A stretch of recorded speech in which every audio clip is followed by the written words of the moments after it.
हाँ जी बेटा, गुड इवनिंग। बेटा हमारा जो टॉपिक चल रहा था वर्किंग कैपिटल फाइनेंस का, और लास्ट लेक्चर में बेटा हमने मराठे कमेटी और चक्रवर्ती कमेटी के बारे में बेटा बात की थी। तो आज की क्लास में बेटा हम बात करने वाले हैं कनन कमेटी के बारे में। तो ये बेटा कनन कमेटी, या इसे को कानन कमेटी कुछ भी कह लीजिए, तो ये क्या कहती है? वर्किंग कैपिटल की जो फाइनेंसिंग को लेकर, वर्किंग कैपिटल की रेगुलेशन को लेकर और कंट्रोल को लेकर इस कमेटी के द्वारा कौन-कौन सी रिकमेंडेशंस दी गई हैं, और आरबीआई के द्वारा उन रिकमेंडेशंस में से किन-किन रिकमेंडेशंस को इम्प्लीमेंट किया गया है। तो इस बात पे बेटा हम आज की क्लास में चर्चा करने वाले हैं। तो चलिए स्टार्ट करते हैं। हाँ जी बेटा, सबसे पहली बात जो आपको ध्यान रखनी है, जो कनन कमेटी है, वो बेटा आरबीआई के द्वारा कॉन्स्टिट्यूट नहीं की गई। अभी तक जितनी भी कमेटीज़ हैं, मोस्टली कमेटीज़ बेटा किसने कॉन्स्टिट्यूट की थी? आरबीआई ने।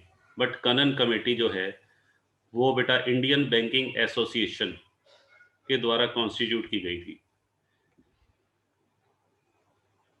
और इसके बेटा जो चेयरमैन थे, chairman of the committee, Kannan committee, Shri K Kannan, जिनके नाम से इस कमेटी का नाम रखा गया है, वो बेटा एमडी थे, मैनेजिंग डायरेक्टर। कौन से बैंक के? बैंक ऑफ बड़ौदा के। ठीक है, उनकी अध्यक्षता में इस कमेटी ने काम किया, और इस कमेटी के सदस्यों के द्वारा जो रिपोर्ट प्रस्तुत की गई थी, हाँ जी बेटा, वो किस पर्पज़ के लिए बनाई गई थी ये committee? To examine all the aspects of working capital finance. Working capital finance से रिलेटेड जितने भी पहलू हैं, उन सब की जांच करने के लिए कि वर्किंग कैपिटल फाइनेंस को लेकर अभी तक, इससे पहले जितनी भी कमेटीज़ बनाई गई थी, चाहे वो टंडन कमेटी थी, चाहे वो शौर्य कमेटी थी, उन सभी को एग्जामिन करना कि क्या उन कमेटीज़ की जो रिकमेंडेशंस थी और उनकी जो रिकमेंडेशंस के आधार पर जो इम्प्लीमेंटेशन किए गए, वो सही हैं अकॉर्डिंग टू करंट सिचुएशन, यानी कि करंट सिनेरियो को ध्यान में रखते हुए, क्या उनकी वो रिकमेंडेशन जो इम्प्लीमेंट की गई थी, वो आज के सिनेरियो में भी सही हैं, या उनमें किसी तरह के परिवर्तन की कोई ज़रूरत है?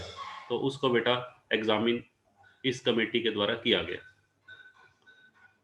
और इस कमेटी को बनाने का बेटा एक पर्पज़ ये भी था, to examine the relevance of the concept of MPBF.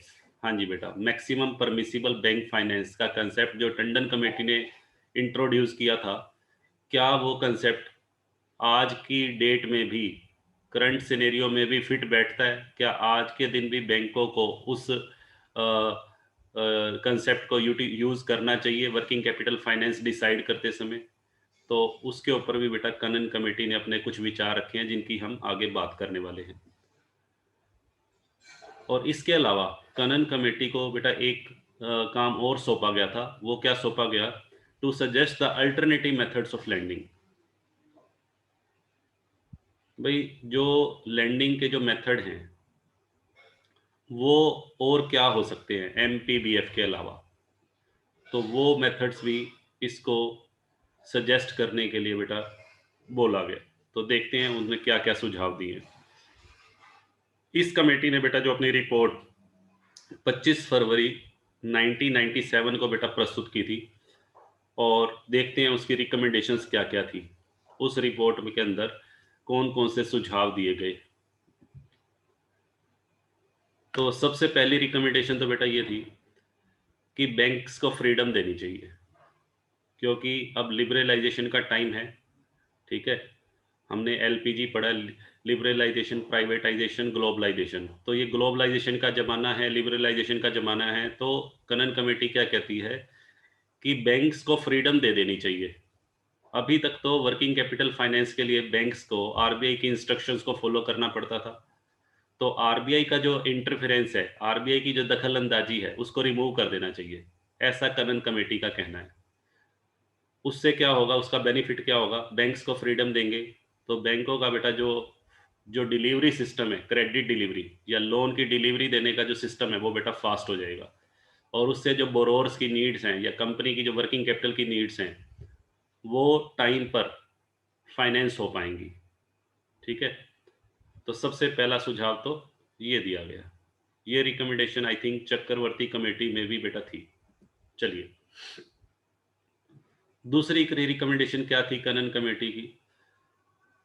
Kanan committee ये कहती है कि जो टंडन कमेटी ने जो मेथड रिकमेंड किया था एमपीबीएफ का, मैक्सिमम परमिसिबल बैंक फाइनेंस का, ठीक है जी, वो उसको हटा देना चाहिए। टंडन कमेटी ने जो मेथड रिकमेंड किया था एमपीबीएफ का, उसमें 3 मेथड बताए थे, लैंडिंग के 3 नॉर्म्स बताए थे, जिसमें शोरे कमेटी ने भी उसको सपोर्ट किया था। रीइंफोर्स का मतलब सपोर्टेड बाय शोरे कमेटी। जो कोर कमेटी है या शोरे कमेटी, बेटा कुछ भी कह लीजिए, जो कोर कमेटी है उसने भी सेकंड मेथड को रिकमेंड किया था, मैंने आपको बताया था। टंडन ने तो 3 मेथड दिए थे लैंडिंग के, जिसमें कोर कमेटी ने कौन सा मेथड रिकमेंड किया था? सेकंड। और अब कनन कमेटी क्या कहती है कि ये जो कंसेप्ट है, इस कंसेप्ट को, ये बेकार कंसेप्ट है, इस कंसेप्ट को छोड़ देना चाहिए, स्क्रैप। ठीक है जी, इस कंसेप्ट को रद्दी में डाल देना चाहिए, ऐसा कनन कमेटी का कहना है। हालांकि बाद में कनन कमेटी ने यह भी कहा कि यदि कोई बैंक इसको रखना चाहे, इसके आधार पर फाइनेंस देना चाहे तो दे सकता है, बट कोई कंपल्शन नहीं है। उसकी रिकमेंडेशन ये है कि ये मेथड जो है सही नहीं है, बट अगर कोई मेथड कोई बैंक इसको अडॉप्ट करना चाहता है तो कर सकता है। और तीसरी रिकमेंडेशन बेटा कनन कमेटी की क्या रही है? कनन कमेटी कहती है कि अभी तक क्या हो रहा था, अभी तक हमारे इंडिया के जितने भी कमर्शियल बैंक्स हैं वो वर्किंग कैपिटल फाइनेंस की रिक्वायरमेंट को फुलफिल करने के लिए सिक्योरिटी बेस्ड लैंडिंग का यूज़ कर रहे थे। मींस वो पैसा उधार देने के लिए कोई ना कोई कोलेट्रल, कोई ना कोई सिक्योरिटी गिरवी रखवाते थे, जिसके आधार पर वो वर्किंग कैपिटल के लिए लोन सेंशन करते थे। ठीक है, जैसे स्टॉक गिरवी रखवा लिया, ठीक है जी, इन्वेंट्री, बुक डेट्स, उसके बेस पे वो लोन देते थे। बट कनन कमेटी कहती है नहीं, ऐसा नहीं होना चाहिए। सिक्योरिटी बेस्ड लैंडिंग की बजाय कैश फ्लो बेस्ड लैंडिंग होनी चाहिए। कैश फ्लो बेस्ड लैंडिंग का मतलब है कि हमें ये देखना चाहिए, बैंक्स को फाइनेंस देते समय ये देखना चाहिए कि जिस कंपनी को वो फाइनेंस दे रहा है उस कंपनी का जो कैश इनफ्लो है और कैश आउटफ्लो का जो डिफरेंस है वो देखना चाहिए। कि जैसे मान लीजिए एक कंपनी है, हाँ जी बेटा, उस कंपनी को सपोज कीजिए 2 लाख रुपए का बेटा या 20 लाख रुपए का कहीं से इनफ्लो होना है। कौन से महीने में? सपोज कीजिए बेटा अप्रैल में। अप्रैल के अंदर 20 लाख का इनफ्लो होना है और अप्रैल के अंदर पेमेंट्स कितने की होनी है? अप्रैल के अंदर पेमेंट होनी है 25 लाख की। तो यहाँ पे कंपनी को ये देखना चाहिए कि कंपनी को कितने का डेफिसिट हो रहा है। 5 लाख का डेफिसिट हो रहा है, ठीक है जी। 20 लाख का तो इनफ्लो है और आउटफ्लो बेटा कितने का है? आउटफ्लो 25 लाख का है। तो बैंक्स को क्या देखना चाहिए? बैंक्स को ये देखना चाहिए कि इस कंपनी का कितने का कैश डेफिसिट है जिसको हम वर्किंग कैपिटल फाइनेंस की हेल्प से पूरा कर सकते हैं। तो 5 लाख का, ठीक है। तो यहाँ पर किसी तरह की कोई सिक्योरिटी बेस्ड लैंडिंग ना होकर किसके बेस पे लैंडिंग होनी चाहिए? कैश फ्लो पे, ठीक है जी। कैश फ्लो का जो प्रोजेक्शन होगा, जो एस्टीमेट होगा, उसके आधार पर बैंक्स को हमेशा फाइनेंस करना चाहिए रादर देन सिक्योरिटी। अब ये तो बेटा उसकी रिकमेंडेशंस थी कनन कमेटी की। अब आता है कि आरबीआई ने क्या कनन कमेटी की जो रिकमेंडेशंस हैं उनको एक्सेप्ट किया या नहीं किया? तो answer is yes, all the recommendations given by the Kannan committee were accepted by RBI with some modification. उसके अंदर बेटा कुछ परिवर्तन भी किया, यानी कि सारी की सारी रिकमेंडेशंस 99% तो बेटा मान ली गई, 1% रिकमेंडेशन को छोड़ भी दिया गया उनको, और कुछ रिकमेंडेशन ऐसी थी जिनको मॉडिफिकेशन के साथ एक्सेप्ट किया। तो उसके बारे में बेटा बात करते हैं। सबसे पहली आरबीआई ने क्या किया? आरबीआई ने टंडन कमेटी की रिकमेंडेशन के आधार पर एमपीबीएफ का जो कंसेप्ट था, मैक्सिमम परमिसिबल बैंक फाइनेंस, उसको बेटा रिजेक्ट कर दिया, उसको स्क्रैप डिक्लेयर कर दिया। वे फ्यूचर में किसी भी बैंक को मैक्सिमम परमिसिबल बैंक फाइनेंस का जो कंसेप्ट है वो वर्किंग कैपिटल फाइनेंस की नीड्स के लिए यूज़ करने के लिए की ज़रूरत नहीं है। दूसरा, आरबीआई ने बेटा क्या किया? एक कंसोर्टियम अरेंजमेंट, यहाँ बेटा आर साइलेंट है, कंसोर्टियम बोलते हैं इसे। आरबीआई ने बैंक्स को परमिशन दे दी, इंडिया के जितने भी कमर्शियल बैंक्स हैं उनको परमिशन दी गई, किस चीज़ की? कंसोर्टियम अरेंजमेंट की। कंसोर्टियम अरेंजमेंट बेटा क्या होता है? कंसोर्टियम अरेंजमेंट एक ऐसा अरेंजमेंट है जिसमें एक ही बोरोर के लिए या एक ही कंपनी की फाइनेंशियल रिक्वायरमेंट्स को फुलफिल करने के लिए एक अकेला बैंक लोन प्रोवाइड नहीं करता, बल्कि बैंक्स का एक ग्रुप ऑफ बैंक जो है वो बेटा लोन प्रोवाइड करता है। ऐसे अरेंजमेंट को क्या बोलते हैं? Consortium arrangement. तो आरबीआई ने ये परमिशन दे दी भाई, एक कंपनी अगर आपसे, मान लीजिए सपोज कीजिए कोई कंपनी कहती है कि मुझे 50 करोड़ रुपए का लोन चाहिए, वर्किंग कैपिटल की वो रिक्वायरमेंट अपनी बता रही है कि मुझे 50 crore rupees working capital finance चाहिए। तो बेटा अगर एक बैंक लोन देगा तो उसका रिस्क क्या होगा? रिस्क बढ़ जाएगा। ठीक है जी, जैसे आपने येस बैंक का हाल देख ही लिया। येस बैंक ने बहुत ज़्यादा लोन सैंक्शन कर दिए और बिना इंक्वायरी किए कि इस कंपनी को लोन देना चाहिए, तो और येस बैंक आज डूबने की कगार पे है। तो आरबीआई ये चाहता है कि बैंक्स सेफ रहे। तो बैंक सेफ कैसे रह सकते हैं? बैंक सेफ ये तभी रह सकते हैं जब बैंक अपने रिस्क को क्या करेंगे? डाइवर्सिफाई करेंगे, रिस्क को स्प्रेड करेंगे। तो रिस्क को डाइवर्सिफाई करने का तरीका क्या हो सकता है कि एक बोरोर को या एक कंपनी को एक बैंक के द्वारा लोन देने की बजाय 3-4 बैंकों का एक ग्रुप बना दिया जाए और वो इकट्ठे मिल के उस बोरोर को लोन सैंक्शन करे। उससे फ़ायदा क्या होगा? उससे बेटा फ़ायदा ये होगा कि जो रिस्क है, वो रिस्क सभी के अंदर क्या हो जाएगा? डिवाइड हो जाएगा। ठीक है जी? तो ये आरबीआई की ने एक बेटा ये मेजर अडॉप्ट किया है। और तीसरा, आरबीआई ने बेटा क्या किया? आरबीआई ने बैंक्स को, वैसे तो जो एमपीबीएफ का कंसेप्ट है उसको स्क्रैप में डाल दिया, उसको रिजेक्ट कर दिया, बट फिर भी आरबीआई ने लिबरलाइजेशन को देखते हुए टंडन और शोरे कमेटी की रिकमेंडेशंस जो थी उनको पूरी तरह से, उनकी जो गाइडलाइंस थी, अगर कोई बैंक वो रखना चाहता है, उन गाइडलाइंस के आधार पर यदि कोई बैंक लोन देना चाहता है तो दे सकता है। ठीक है जी? जैसा उस बैंक को उचित लगे वो उसके अनुसार लोन वर्किंग कैपिटल फाइनेंस दे सकता है। तो यहाँ पर बैंक्स के ऊपर बेटा छोड़ दिया, बैंक्स को फ्रीडम दे दिया। तो जो हम फ्रीडम वाली बात कर रहे थे, जो टंडन कमेटी, जो कनन कमेटी ने फ्रीडम का कंसेप्ट रखा था कि बैंक्स को फ्रीडम दे देनी चाहिए, तो वो बेटा यहाँ पर नज़र आ रहा है हमें कि बैंक्स को फ्रीडम दी गई है। टंडन और शोरे कमेटी की गाइडलाइंस को भी वो फॉलो कर सकते हैं। चलिए, उसके बाद आरबीआई ने एक जो इंडियन बैंकिंग एसोसिएशन, एक नया सिस्टम प्रपोज किया था जब बेटा कनन कमेटी बनाई गई इंडियन बैंकिंग एसोसिएशन के द्वारा। तो कनन कमेटी के जो एमडी थे, के कनन, जो बैंक ऑफ बड़ौदा के मैनेजिंग डायरेक्टर हैं, मैनेजिंग डायरेक्टर थे उस टाइम पे, तो उन्होंने एक सिस्टम प्रपोज किया। किसको? आरबीआई को। और आरबीआई ने उस सिस्टम को एक्सेप्ट कर लिया। वो सिस्टम क्या था? वर्किंग कैपिटल फाइनेंस के लिए बोरोर को 3 कैटेगरीज में डिवाइड किया गया। सबसे पहली कैटेगरी, ऐसे वर्कर्स, ऐसे सॉरी बोरोर्स या ऐसी कंपनीज जिनकी वर्किंग कैपिटल की जो रिक्वायरमेंट है वो 25 लाख तक है।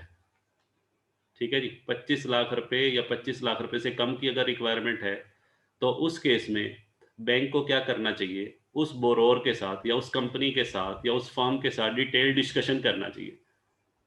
ठीक है? डिस्कशन किस चीज़ का होगा? डिस्कशन होगा कि उस बोरोवर से या उस कंपनी से ये डिस्कस किया जाएगा कि आपके फ्यूचर ऑपरेशंस क्या-क्या हैं, आपके फ्यूचर प्लान्स क्या-क्या हैं, जिसके आधार पर हम आपको लोन प्रोवाइड करें। तो वो कंपनी अपने सारे के सारे प्लान डिस्कस करेगी। उसके बाद ही बैंक डिसाइड करेगा कि इस कंपनी को हमें लोन देना चाहिए या नहीं देना चाहिए। इस कंपनी को लोन देना सेफ रहेगा या नहीं रहेगा। तो ये बेटा सबसे पहला था, requirement up to rupees 25 lakh. But अगर मान लीजिए कोई कंपनी ये कहती है कि मुझे 40 लाख का लोन चाहिए, तो 25 लाख से बेटा ज़्यादा का हो गया। तो 25 से 50 लाख के बीच में यदि कोई बोरोवर या कोई कंपनी है जो वर्किंग कैपिटल फाइनेंस लेना चाहती है, तो उस केस में बैंक्स को क्या करना चाहिए? बैंक को ऐसी फर्म की या कंपनी की प्रोजेक्टेड ग्रॉस सेल देखनी चाहिए कि उस कंपनी का ग्रॉस सेल को लेके प्रोजेक्शन कितना है। ठीक है? सपोज कीजिए एक कंपनी कहती है, हाँ जी बेटा देखिए, मान लीजिए एक कंपनी ये कहती है कि मुझे 20 लाख का लोन चाहिए। वर्किंग कैपिटल के लिए वो 20 लाख रुपीज़ बैंक से 40 लाख बेटा ले लेते हैं इसके बीच में, 25 से 50 के बीच में। एक कंपनी कहती है मुझे 40 लाख का लोन चाहिए, ठीक है जी। तो बैंक को क्या करना चाहिए, बैंक को उस कंपनी से पूछना चाहिए, हाँ जी अपनी ग्रोथ सेल का प्रोजेक्शन बताइए कि आपकी जो ग्रोथ सेल है वो प्रोजेक्टेड कितनी है। प्रोजेक्टेड का मतलब एस्टिमेटेड कितनी है। मान लीजिए वो कंपनी ये कहती है कि मेरी जो प्रोजेक्टेड सेल है वो 1 करोड़ रुपया है, ठीक है जी। अब प्रोजेक्टेड सेल 1 करोड़ है, उसका 25% कर दो, उसका 25% बेटा बनेगा 25 लाख। और वो कंपनी कितना लोन मांग रही है, वो कंपनी वर्किंग कैपिटल के लिए कितने 40 लाख रुपए का लोन मांग रही है, फाइनेंस मांग रही है। और जबकि उसकी प्रोजेक्टेड सेल जो ग्रोथ सेल है उसका 25% 25 लाख बनता है। तो वो बैंक मैक्सिमम उस कंपनी को 25 लाख रुपए तक का लोन प्रोवाइड कर सकता है, इससे ज़्यादा का नहीं। तो यही लिखा हुआ है 25 से 50 लाख के बीच में अगर किसी बोरोवर की रिक्वायरमेंट है तो पहले उस कंपनी की या उस फर्म की ग्रोथ सेल देखनी चाहिए और उस ग्रोथ सेल का मैक्सिमम, अप टू का मतलब क्या होता है बेटा, मैक्सिमम 25% लोन दिया जा सकता है, वर्किंग कैपिटल फाइनेंस दिया जा सकता है, ठीक है। तो यहाँ बोरोवर कितने का मांग रहा है, 40 लाख रुपए मांग रहा है, बट कंपनी क्या, बैंक क्या कह देगा, सॉरी हम 40 लाख का लोन आपको नहीं दे सकते, हम आपको 25 लाख रुपए तक का लोन दे सकते हैं, अगर आप लेना चाहते हो तो आप फॉर्मेलिटीज पूरी कर दो। और तीसरा बेटा क्या बताया, लार्ज बोरोवर। लार्ज बोरोवर कौन से होंगे, जिनकी वर्किंग कैपिटल की रिक्वायरमेंट 50 लाख से भी ज़्यादा है।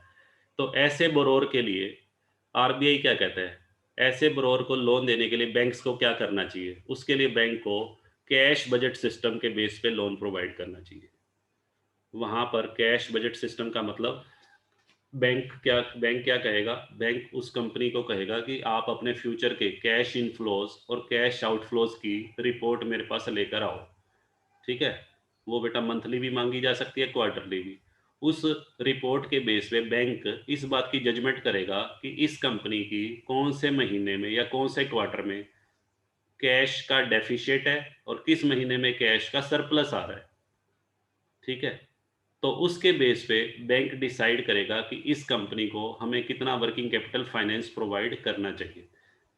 जिस महीने में बेटा कैश इनफ्लो ज़्यादा होगा और कैश आउटफ्लो कम होगा, ठीक है, वहाँ तो सरप्लस हो गया, तो उस महीने में तो या उस पीरियड में तो कंपनी को वर्किंग कैपिटल फाइनेंस की रिक्वायरमेंट होनी नहीं चाहिए। बट जिस महीने में या जिस पीरियड में कैश इनफ्लो बेटा कम होगा, इनफ्लो कम है और आउटफ्लो ज़्यादा है, ठीक है, तो उस केस में वहाँ पर कंपनी को, कंपनी के पास बेटा कैश का क्या रहेगा, डेफिशिएट रहेगा। तो उस डेफिशिएट को पूरा करने के लिए bank working capital loan provide कर सकता है।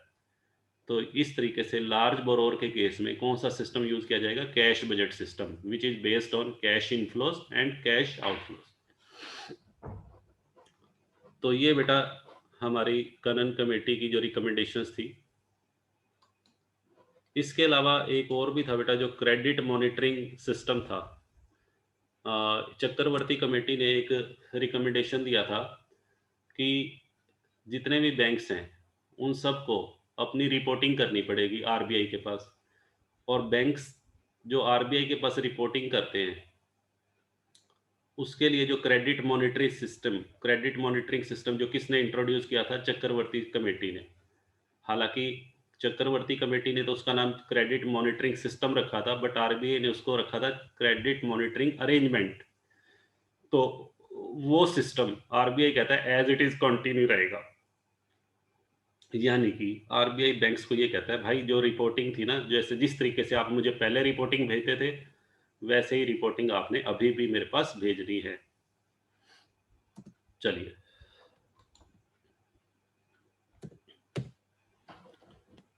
हाँ जी बेटा आगे मूव करते हैं। अब बेटा बात करते हैं दहेजिया कमेटी। ये बेटा जो दहेजिया कमेटी है ये सबसे पुरानी कमेटी थी एक्चुअल में, ये पहले रह गई थी डिस्कस करनी। ये सबसे पुरानी कमेटी है और सबसे पहली कमेटी जो वर्किंग कैपिटल फाइनेंस पे जिसने अपने सुझाव दिए थे। तो चलिए बात करते हैं। हाँ जी बेटा, ये जो कमेटी है ये बेटा किसने कॉन्स्टिट्यूट की थी, ये कमेटी भी बेटा आरबीआई के द्वारा कॉन्स्टिट्यूट नहीं की गई। ये कमेटी कॉन्स्टिट्यूट की गई थी by the National Credit Council in 1968। और under the chairmanship of Shri V T. Dehejia, ये उनका नाम है, जिनकी अध्यक्षता में इस कमेटी ने काम किया। और इस कमेटी को बनाने का बेसिक पर्पस क्या था? To determine the credit needs of industry and trade, कि इंडस्ट्री और ट्रेड की जो क्रेडिट नीड्स हैं, किस किस कंपनी को किस किस पर्पस के लिए लोन की रिक्वायरमेंट है, उसको डिटरमाइन करना। और to suggest some norms for lending operation, और साथ में इंडस्ट्री और ट्रेड की रिक्वायरमेंट्स को पहले देखना, और रिक्वायरमेंट्स के आधार पर उनको लोन कैसे प्रोवाइड किया जाए, लैंडिंग ऑपरेशंस के लिए कुछ स्पेसिफिक नॉर्म्स बनाना, उसके ऊपर इस कमेटी को सजेशन देने के लिए कहा गया। ठीक है जी। और फिर इस कमेटी ने अपनी रिकमेंडेशंस क्या दी हैं, देखिए। इस कमेटी की रिकमेंडेशन में सबसे पहले रिकमेंडेशन क्या थी कि बैंक्स को जो वर्किंग कैपिटल के लिए जो फाइनेंसिंग है, वो किस बेस पे करनी चाहिए? On the basis of borrower total operations rather than security based lending. हाँ जी बेटा, सबसे पहली रिकमेंडेशन ये दी गई दहेजिया कमेटी के द्वारा कि सिक्योरिटी बेस के अलावा, कि बैंक्स को सिर्फ ये नहीं देखना चाहिए कि ये कंपनी मेरे पास इतने रुपए का माल गिरवी रख रही है, इतने रुपए की इन्वेंट्री, इतने रुपए के बुक डेट, इतने रुपए की मार्केटेबल सिक्योरिटी मेरे पास गिरवी रख रही है, तो मैं उस बेस पे लोन दूँ। वो तो ठीक है, एक एस्पेक्ट है। तो बैंक्स को क्या चाहिए? बोरोवर्स के टोटल ऑपरेशन देखने चाहिए। बोरोवर्स के टोटल ऑपरेशन का मतलब जो कंपनी वर्किंग कैपिटल फाइनेंस की डिमांड कर रही है, उसके प्रोजेक्ट्स को चेक करना चाहिए। भाई इस कंपनी के फ्यूचर प्लान्स क्या हैं, इस कंपनी के प्रोजेक्ट्स क्या हैं, एग्जिस्टिंग प्रोजेक्ट्स कौन से हैं, ये कंपनी इस कंपनी का जो पिछले सालों के क्या क्या ऑपरेशंस थे, उस वो रिकॉर्ड देखना चाहिए, और फ्यूचर के जो प्लान्स हैं उसको भी कंसीडर करना चाहिए। उस बेस पे लोन प्रोवाइड करना चाहिए रादर देन सिक्योरिटी। दूसरी बात, इस कमेटी की रिकमेंडेशन ये थी कि कोई भी कंपनी जो बैंक से लोन लेना चाहती है, वो बैंक के लिए बेटा क्या है? कस्टमर है। कोई भी कंपनी जो बैंक से लोन लेती है, वो बैंक के लिए कस्टमर है। तो कस्टमर की जो डीलिंग है, वो केवल एक बैंक तक सीमित रखनी चाहिए। दहेजिया कमेटी कहती है कि कोई भी कंपनी है, उसकी जो डीलिंग है वो केवल एक बैंक के साथ ही होनी चाहिए। ऐसा नहीं है कि वो कंपनी कई बैंकों के साथ डील कर रही है। ठीक है, अभी अभी हम पढ़ के आए हैं कंसोर्टियम अरेंजमेंट, जो पिछली कमेटी थी वो बिल्कुल इसका अपोजिट कहती है। वो तो कहती है कि एक कंपनी को अगर लोन की ज़रूरत है, तो एक अकेले बैंक के द्वारा लोन सैंक्शन नहीं होना चाहिए, वहाँ पे कंसोर्टियम अरेंजमेंट होना चाहिए। मीन्स बैंक्स का एक ग्रुप होना चाहिए जो उस कंपनी को फाइनेंस प्रोवाइड करेगा। बट यहाँ पे देखो, दहेजिया कमेटी बिल्कुल उसका उल्टा कह रही है। दहेजिया कमेटी कहती है कि बैंक्स को केवल कंपनीज को जिसको वर्किंग कैपिटल फाइनेंस की रिक्वायरमेंट है, उसको अपना लेन देन केवल एक बैंक के साथ ही रखना चाहिए, एक से ज़्यादा बैंकों के साथ नहीं। तो दहेजिया कमेटी कहती है इस बात पे रेस्ट्रिक्शन लगनी चाहिए। चलिए, तो तीसरी बात क्या कहता है? Total credit requirement of the borrower. कहता है किसी भी कंपनी की जो फाइनेंशियल रिक्वायरमेंट्स है ना, वर्किंग कैपिटल की बात चल रही है बेटा, वर्किंग कैपिटल की जो रिक्वायरमेंट है, किसकी? बोरोवर की या कंपनी की या फार्म की, उसको दो पार्ट्स में डिवाइड कर देना चाहिए, एक हार्ड कोर और एक शॉर्ट टर्म। हार्ड कोर का मतलब बेटा यहाँ पर है परमानेंट वर्किंग कैपिटल से। हार्ड कोर का मतलब है परमानेंट वर्किंग कैपिटल, यानी कि that part of working capital या that part of current assets, inventory, debtors and marketable securities which is required on permanent basis, उसको बेटा हम हार्ड कोर वर्किंग कैपिटल बोलते हैं। तो इस कमेटी की रिकमेंडेशन ये थी कि हार्ड कोर वर्किंग कैपिटल, जो परमानेंट वर्किंग कैपिटल जिसे हम बोलते हैं, उसकी जो फाइनेंसिंग है, उसकी फाइनेंसिंग के लिए टर्म लोन होना चाहिए। टर्म लोन का मतलब क्या होता है? Long term loan.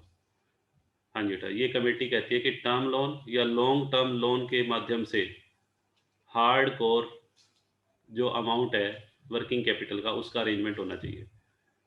ठीक है, और शॉर्ट टर्म कंपोनेंट क्या होता है? शॉर्ट टर्म का मतलब क्या होता है? सीजनल। शॉर्ट टर्म का मतलब बेटा सीजनल रिक्वायरमेंट, जो कंपनी की वर्किंग कैपिटल की सीजनल रिक्वायरमेंट है या शॉर्ट टर्म रिक्वायरमेंट है, ठीक है जी, उसको फुलफिल किया जाना चाहिए with the help of short term loan. Temporary temporary working capital भी बेटा इसे कह सकते हैं। टेम्परेरी वर्किंग कैपिटल की रिक्वायरमेंट को फुलफिल करने के लिए कौन से सोर्सेज का इस्तेमाल करना चाहिए? शॉर्ट टर्म सोर्सेज का। ठीक है, हम पहले भी पढ़ चुके हैं मैच्योरिटी कंसेप्ट। मैच्योरिटी कंसेप्ट यही कहता है, या मैच्योरिटी अप्रोच या हैजिंग अप्रोच हमने पढ़ी थी। हैजिंग अप्रोच में यही कहा था कि permanent working capital should be financed by long term sources, and the temporary working capital or seasonal working capital should be financed through short term sources. चलिए आगे बढ़ते हैं, और इस कमेटी की रिकमेंडेशंस क्या क्या थी।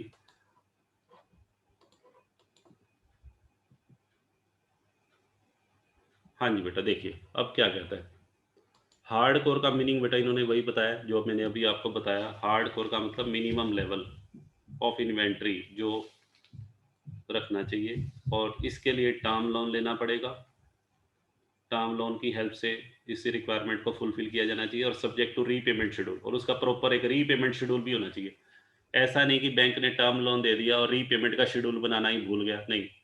बैंक को बेटा रीपेमेंट, बैंक को लोन देने के बाद उसका रीपेमेंट का भी डिसाइड करना पड़ेगा कि ये कंपनी कितने सालों के बाद लोन की रीपेमेंट स्टार्ट करेगी, और रीपेमेंट कैसे की जाएगी, मंथली की जाएगी या क्वार्टरली की जाएगी, और रीपेमेंट करने का मोड क्या होगा, तरीका क्या होगा, वो सारी चीज़ें डिसाइड की जाएगी। और जो शॉर्ट टर्म कंपोनेंट है, शॉर्ट टर्म वर्किंग कैपिटल की रिक्वायरमेंट किस लिए होती है?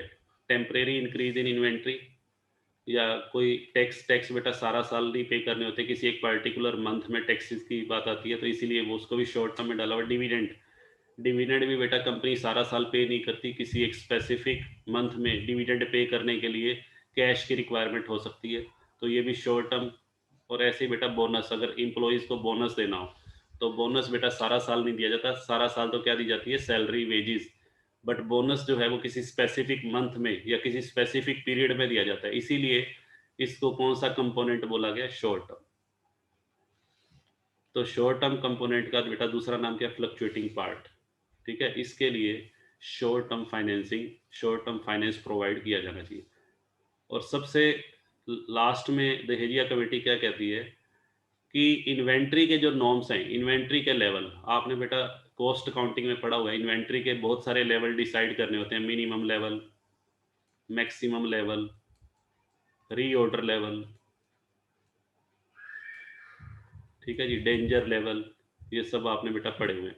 तो इन्वेंट्री के जितने भी लेवल्स हैं जो एक कंपनी के लिए डिसाइड किए जाते हैं, उसके रूल्स बनाए जाने चाहिए।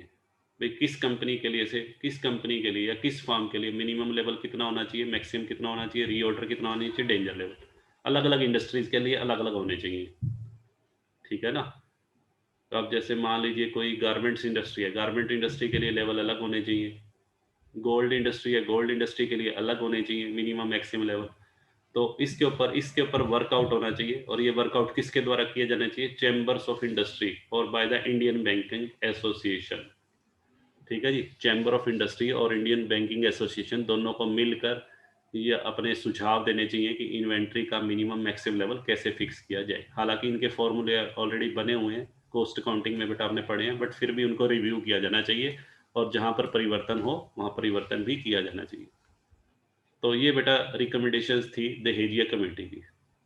तो आज की क्लास में बेटा ये जो चैप्टर था हमारा, unit number 2, working capital financing, ये बेटा कंप्लीट हो गई है। जितनी भी कमेटीज़ के बारे में हमने चर्चा करनी थी, ओवरऑल मैं बता देता हूँ कौन कौन सी कमेटीज़ के बारे में हमने चर्चा की है। एक तो बेटा टंडन कमेटी थी, दूसरे नंबर पे कोर कमेटी हमने पढ़ी, और सबसे पहले नंबर पे बेटा दहेजिया कमेटी है। वैसे दहेजिया कमेटी फर्स्ट नंबर पे आती है, टंडन कमेटी सेकंड नंबर पे, उसके बाद कोर कमेटी बेटा थर्ड नंबर पे थी, और फोर्थ नंबर पे मराठे, फिफ्थ नंबर पे बेटा चक्रवर्ती कमेटी, और सिक्स्थ नंबर पे कन्नन कमेटी। ठीक है, तो एग्जाम पॉइंट ऑफ व्यू से अगर मैं बात करूं तो एग्जाम पॉइंट ऑफ व्यू से बेटा सबसे इंपॉर्टेंट है एक तो टंडन कमेटी, एक शोरे कमेटी, कोर कमेटी, और तीसरी बेटा आप कह सकते हो जो लास्ट वन हमने की है, कन्नन कमेटी। एग्जाम में ज्यादातर इनके क्वेश्चन पूछा जाता है। ठीक है जी, टंडन, ध्यान से सुनो, टंडन कमेटी, कोर कमेटी, और तीसरा बेटा मैंने कौन सा बताया, कनन कमेटी। कनन कमेटी इसलिए इंपॉर्टेंट है क्योंकि वो लिबरलाइजेशन के ऊपर बेस्ड है, उदारीकरण के ऊपर। उसमें बैंक्स को फ्रीडम दी गई, लिबर्टी दी गई है, भाई आप खुल के काम करो बिना आरबीआई की रेस्ट्रिक्शंस के। ठीक है जी, चलिए, तो आज की क्लास को बेटा हम यहीं ओवर करते हैं। Thank you so much.